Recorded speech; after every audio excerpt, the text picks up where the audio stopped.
Students, आइए कविता पढ़ते हैं। आप लोगों ने पहले से ही कविता पढ़ ली होगी, इसका अर्थ समझ लिया होगा, पूरी कोशिश की होगी आपने समझने की। मुझे पता है आप लोग बहुत हार्ड वर्कर हैं, आप लोग जो है पूरी तरह से समझने की कोशिश करते हैं और मुझे बहुत अच्छा लगता है कि आप लोग खुद से कोशिश अब कर रहे हैं, ठीक है, चीज़ों को समझने के लिए। तो इस कविता में बेटा किन चीज़ों के बारे में बताया गया है, क्या आप समझे हैं? बेटा इस कविता में सहयोग, मित्रता और अपनी गलती को स्वीकार करना जो है बताया गया है। ठीक है, ये कविता जो है अरुणाचल प्रदेश की लोक कथा पे आधारित है। अरुणाचल प्रदेश के बारे में आप जानते ही होंगे, बहुत ही इम्पोर्टेंट फैक्ट है वहाँ का। सोचिए क्या है वो फैक्ट, चलिए हम बता दें। अरुणाचल प्रदेश एक ऐसा राज्य है जिसमें सूर्योदय सबसे पहले होता है, मतलब सूर्य सबसे पहले उदय होता हुआ अरुणाचल प्रदेश में ही देखा जाता है। ठीक है, तो ये अरुणाचल प्रदेश की एक कथा है जो कविता के रूप में कवि ने पिरोया है। ठीक है, तो कविता का नाम है पैकुड़ के पंख। अब देखिए पैकुड़ क्या है, पहले समझिए। पैकुड़ जो है भारत के उत्तरी पूर्व क्षेत्र में पाई जाने वाली एक विशेष चिड़िया है, जैसा कि आप यहाँ जो है फ़ोटो में देख रहे होंगे, आपको दिखा,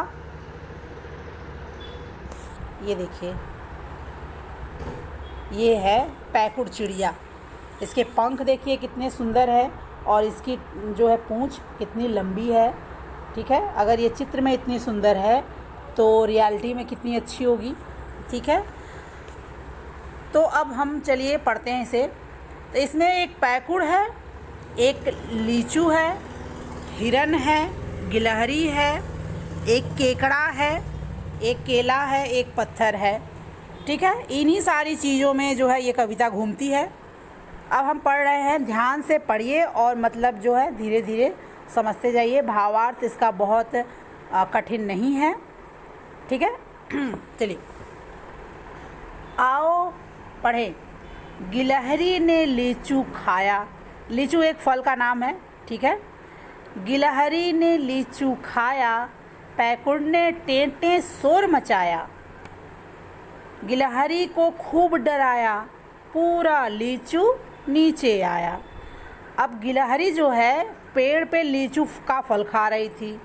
ठीक है, पैकुड़ जो चिड़िया है उसने उसे देखा और उसे वो डराने लगी, मतलब शोर मचाने लगी, आवाज़ करने लगी, जिससे जो गिलहरी क्या है, डर जाती है। ठीक है, और गिलहरी जब डर जाती है तो उसके हाथ से लीचू का फल जो है वो क्या होता है, गिर जाता है। ठीक है, अब देखिए उसके बाद क्या होता है।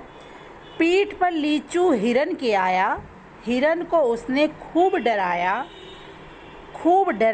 खूब भगाया, पत्थर से वह जा टकराया। पीठ पर लीचू हिरन के आया, मतलब गिलहरी के हाथ से जब लीचू गिरा तो वो लीचू जो है सीधे हिरन की पीठ के ऊपर गिर गया। ठीक है, अब उस लीचू ने जो है हिरन को बहुत डराया। अब फल थोड़ी ना किसी को डराता है, लेकिन फिर भी उसके पीठ पे गिरा तो उसने सोचा कि कोई जानवर होगा जो उसके जो पीठ पे उसके पीठ को जो है पकड़ लिया है। तो इस डर से, इस सोच की डर से जो है वो खूब भाग रहा है। हिरन जो है बहुत तेज़ी से भाग रहा है और भागते भागते वो क्या होता है, पत्थर से जाके टकरा जाता है।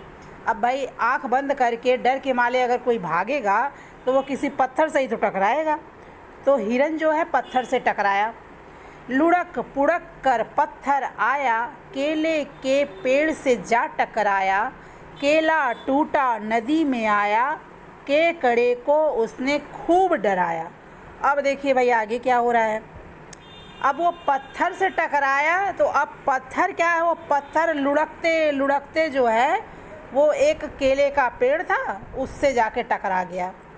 अब कौन किससे टकराया है, पत्थर जो है वो केले के पेड़ से टकराया, और जब केले के पेड़ से टकराया तो केले के पेड़ से एक केला जो है वो टूट के नदी में गिर गया।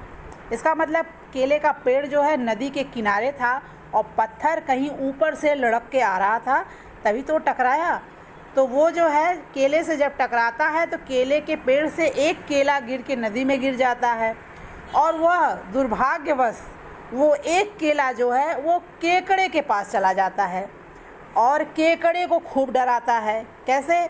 क्योंकि उस एक केले से केकड़े की आँख जो है फूट जाती है। ठीक है, देखिए नेक्स्ट पेज पे है। ठीक है, ये देखिए, केकड़े की आँख थी फूटी, देखने की आस भी टूटी, सोचा हर जाना मैं लूँगा, आँख फिर अपनी बनवा लूँगा। अब इसमें एक शब्द आया बेटा हरजाना। हरजाना का मतलब होता है जो नुकसान जिस व्यक्ति के द्वारा हुआ रहता है उससे उस वस्तु की जो कीमत होती है वसूलना, भरपाई करना। ठीक है, जैसे आप लोग क्लास में अक्सर करते आए हो, अभी भी कुछ बच्चे करते होंगे, पेंसिल खेलते खेलते में अगर किसी की टूट गई तो भैया मुझे दूसरी पेंसिल दो, नहीं तो मेरे घर पे मेरी मम्मी मारेंगी, मेरे पापा मारेंगे। तो आप लोग क्या करते हो, जो पेंसिल जिसकी टूटी रहती है वो दूसरे बच्चे से जो तोड़ा रहता है उससे पेंसिल जो है नई एक ले लेते हैं। ठीक है, तो यही होता है हरजाना। ठीक है, तो उस केले से जो है केकड़े की आँख फूट जाती है, और जब आँख फूटेगी तो भाई दिखेगा कहाँ। तो उसने जो है सोचा कि मेरी आँख फूट गई है तो अब मैं इस केले से जो है हरजाना लूँगा, और जिससे जो है उस नुकसान की जो भरपाई जो दंड जो भी मिलेगा उससे मैं अपनी आँख बनवा लूँगा। अब भला ऐसा कभी होता है? चलिए, लेकिन ये कविता है। केला बोला करो न रोष, इसमें मेरा तनिक न दोष। केला बोला, अब केला तो पानी में से निकलेगा नहीं, अब केले को जो केकड़े ने पकड़ लिया है अपने जबड़े में, तो केला भाग के जाएगा कहाँ, किसी और से टकराएगा कहाँ कि वो भाई अपनी गलती किसी और पे मढ़ दे। ठीक है, तो अब केला जब पकड़ा गया है केकड़े के पास जो है उसके जबड़े में, तो केला बोलता है करो न रोष। रोष मतलब गुस्सा, तो गुस्सा मत करो, इसमें मेरा तनिक न दोष। तनिक मतलब जरा सा, थोड़ा भी, बिल्कुल भी नहीं दोष है। पत्थर से हरजाना ले लो, मैं भी लूँगा, तुम भी ले लो। वो बोला कि नहीं, तुम भी चलो उस पत्थर से हरजाना लो और मैं भी लूँगा, क्योंकि वो पत्थर ही आके पेड़ से टकराया था और केला जो है उसकी वजह से गिरा था। ठीक है, तो कह रहा चलो चलो पत्थर के पास, कमबख्त जो है टकराया, तुम्हारा भी नुकसान किया, मेरा भी नुकसान किया, तो चलो हम दोनों मिलके उससे जो हरजाना लेंगे। अब दोनों पहुंच गए पत्थर के पास। पत्थर बोला रोष न मेरा, कि हिरन को पकड़ो यह लो ढेला। अब पत्थर वो जो है बोला देखो भाई मेरा दोष नहीं है, चलो हिरन को पकड़ते हैं और ये लो ढेला, मतलब एक ढेला भी दे देता है, एक और अपना भाई दे देता है पत्थर के रूप में कि ये लो और चलो इस हिरन के पास जो है। वह भी बोला दोष न मेरा, क्यों लीचू यह काम है तेरा। अब हिरन जो है, हिरन के पास जब वो पहुंच जाते हैं सब, तो हिरन भी कहता है ना ना मेरा भी दोष नहीं है, यह सब जो है उस लीचू का काम है। ठीक है, तो चलते हैं नेक्स्ट पेज पे। नहीं सॉरी बेटा, नेक्स्ट पेज में नहीं, नीचे। ठीक है, ना ना यह काम न मेरा, गिलहरी ने मुझको तोड़ा। ठीक है, अब जो है हिरन भी दोष अपना फेंक दिया किसके ऊपर, लीचू के ऊपर। अब लीचू जब आया तो लीचू ने कहा कि भैया मेरा काम नहीं है ये, मुझको तो गिलहरी ने तोड़ा था। हाँ, तो गिलहरी बोली मुझे डराया, पैकुड़ ने सबको घबराया। तो अंत में गिलहरी जो है डिफ़ाइन करती है चीज़ों को कि देखो भाई गलती किसी की नहीं है, सारी गलती किसकी है, उस पैकुड़ की है। पैकुड़ ने मुझको डराया, घबराया, तो मेरे हाथ से जो है लीचू छूटा। तो फिर लीचू इसी तरह से 1 बाय 1 जो है कंटिन्यू आप तक पहुंचा। ठीक है, अब सारे लोग क्या करते हैं, पैकुड़ को पकड़ते हैं। तो पैकुड़ क्या बोलती है वो सुनिए। पैकुड़ बोली सच कहते हो, क्षमा करो, तुम सब अच्छे हो, ले लो सारे पंख हमारे रंग बिरंगे सुंदर प्यारे। पैकुड़ जो है इतने सारे दोस्तों को देख के खुश होती है और अपनी गलती स्वीकार करती है कि सही कहते हो, सारी मेरी गलती है, न मैं ऐसा करती ना ये सारी चीज़ें होती। तो वो कहती है कि मुझे सब लोग माफ़ कर दो क्योंकि तुम सारे लोग बहुत अच्छे हो। और उस खुशी में वो अपने पंख जो है देने के लिए कहती है कि मेरे सारे पंख तुम ले लो जो रंग बिरंगे और सुंदर सुंदर हैं। ठीक है, चलिए आते हैं नेक्स्ट पेज पे। चलिए, पंख तो फिर भी उग आएंगे, इतने मित्र न मिल पाएंगे। पैकुड़ कहती है कि मेरे पंख तो फिर आ जाएंगे लेकिन आप जैसे इतने सारे दोस्त नहीं मिल पाएंगे।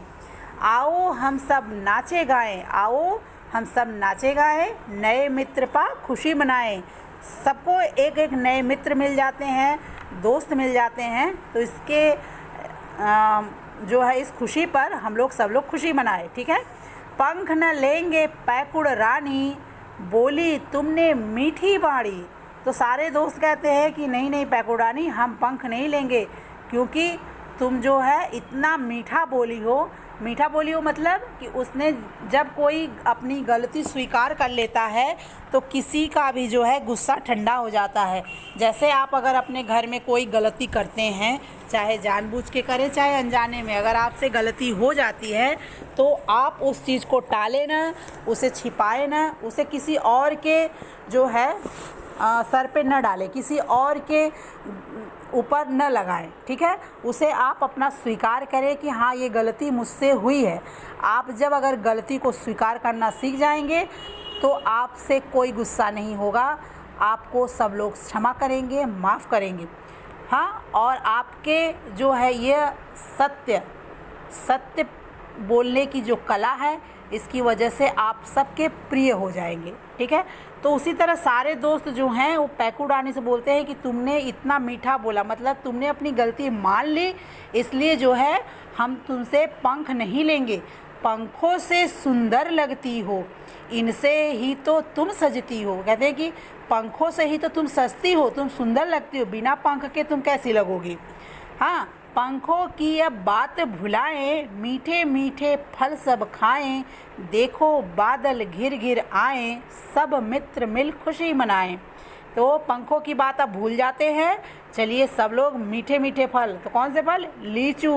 लीचू के फल सब लोग चलिए खाते हैं। और बादल भी घिर घिर आए हैं, मतलब जिस समय आप पढ़ रहे हैं ठीक ऐसा ही मौसम उस समय हुआ होगा। कितना सुंदर मौसम है, घर से बाहर ज़रा नज़र डालिए आप, बादल जो हैं घिरे हुए हैं, ठंडी ठंडी हवाएं चल रही हैं। तो ऐसा मौसम उनके टाइम पे हुआ होगा, इसीलिए उन्होंने कहा कि बादल घिर घिर आए हैं और इस जो है मित्रता पे सब लोग खुशी मनाएं। तो कैसी रही पोएम आपकी? अच्छी लगी? ओके, तो आज बेटा टाइम बहुत ओवर हो गया है। ठीक है, अब इस पे फ्रेमिंग क्वेश्चन जो है आपको मिलेंगे, आप रेडी रहिएगा। ओके।